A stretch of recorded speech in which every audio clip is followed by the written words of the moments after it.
change a life forever. Our affiliate KNXV has all the details. Flipping through the pages can take you back in time.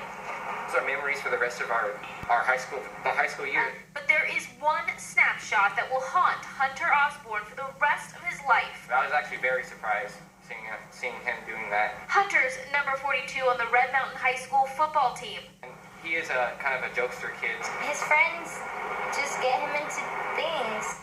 And that's exactly what Hunter says happened the day this picture was taken. He told investigators a teammate dared him to expose himself as a prank. You look at the photo, it's really hard to even see. But it still backfired. Hunter is now facing 69 misdemeanor counts of indecent exposure and 1 felony count of providing obscene material to a minor. We took our cameras to Hunter's home. No one answered the door, and while he may not want to defend his actions, neighbors and friends have his back. Everybody has one thing or more that they do in life that they wish they hadn't done. I don't think he deserves to have his life ruined for this one small thing.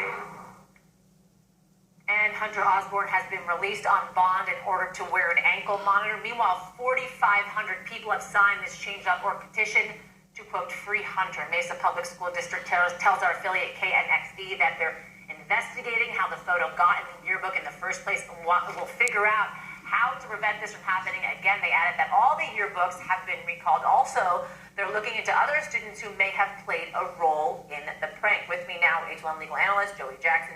Joey, it's good to talk to you. Before we talk about the punishment, let's talk about the crime. Explain the charges for us here.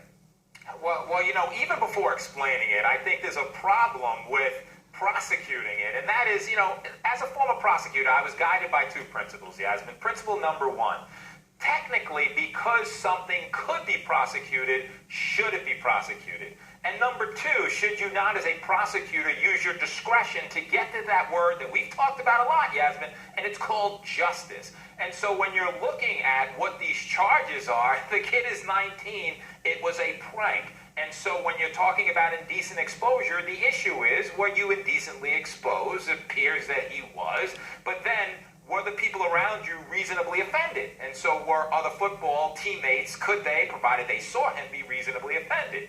The second charge, though, with regard to distributing harmful materials to minors, what distribution did he engage in? He took a photograph, and now you can make the argument, as his attorney certainly will, that the editors or people who looked at that photograph had an obligation before putting it out in the yearbook to edit it, to redo it, or do what they did. He didn't distribute it anywhere. And so in essence, those are the charges. And, certainly you mentioned punishment. The kid's 19 years old, Yasmin. The first one, indecent exposure, is a misdemeanor. Okay, it's 6 months in jail. Should he spend any time in jail?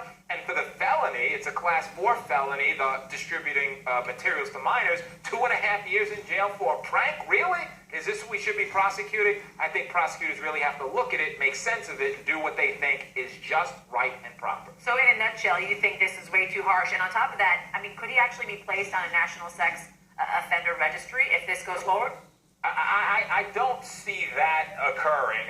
That would just certainly be madness, because when you look at the law, Yasmin, intentions have to mean something.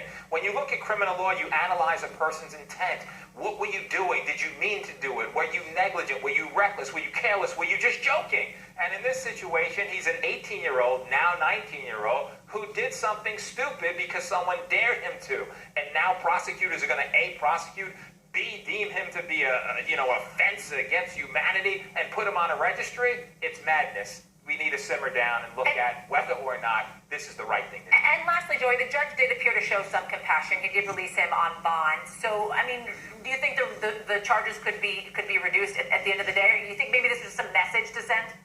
I think certainly there's a place to send messages in our system, absolutely. You look at the purpose of criminal justice, to deter people, to rehabilitate people, to punish people. And so, yes, I could see a likely outcome where the charges will be reduced to something minor, disorderly conduct, and some reason being brought to bear in terms of whether we really should be going after teenagers who are graduating and deeming them sexual deviants because they do stupid things. Boy, oh boy, many people have done crazy things in high school, including me. And this was a really crazy one. All right, Joey Jackson, thanks so much for joining us. Thank you out there for joining us. See you tomorrow.